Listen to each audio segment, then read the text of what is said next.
చల్లటి గాలిస్తుంది, కానీ మిమ్మల్ని చూస్తే జాలిస్తుంది. తండ్రి ఈగోని సాటిస్ఫై చేద్దామంటే అనుని పెళ్లి చేసుకోలేరు. పోనీ అను ఈగోని సాటిస్ఫై చేద్దామంటే అనుని వాళ్ళ అమ్మని కలపలేరు.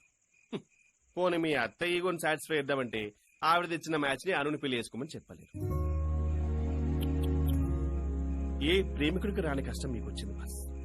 చెప్పండి బాస్, మీరు ఏం చేద్దామంటారో, నన్ను ఏం చేయమంటారు? 25th మీ పెళ్లికి వచ్చి గెస్ట్లను రిసీవ్ చేసుకోమంటారా, లేకపోతే అదే డేట్ కి అను ఎంగేజ్మెంట్ కి గెస్ట్ లా వచ్చి పోవచ్చేమంటారా? చెప్పండి boss. I mean service, I mean Swiggy. పొద్దున్న నుంచి బ్రెయిన్ పనిచేయట్లేదు చారి. నీ క్వశ్చన్స్ అన్నిటికీ ఆన్సర్లు ఇవ్వాలంటే అర్జెంట్ గా అనుతో మాట్లాడాల్సిందే. మరి ఫోన్ చేసి లేపేద్దాం బాస్. ట్రై చేస్తూనే ఉన్నాను, ఫోన్ స్విచ్ ఆఫ్ లో ఉంది. రేడియేషన్ కాన్షియస్ అన్నమాట. ఓ పని చేద్దాం బాస్, ఇంటికి పవర్ కట్ చేసి పాప రూమ్ లోకి వెళ్ళిపోయి పాపకు మొత్తం కన్వే చేద్దాం. హ్యాపీనా?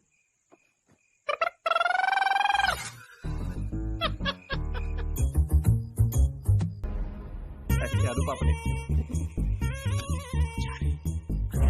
పిల్లది రూమ్ వెళ్ళి సరైన పరిగణించండి. అంటే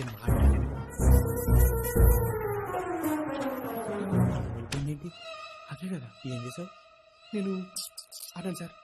అంటే ఎందుకు భయపడదు? వెళ్ళి పిలిచిరా. నేనా? నువ్వే వెళ్ళు. Okay sir.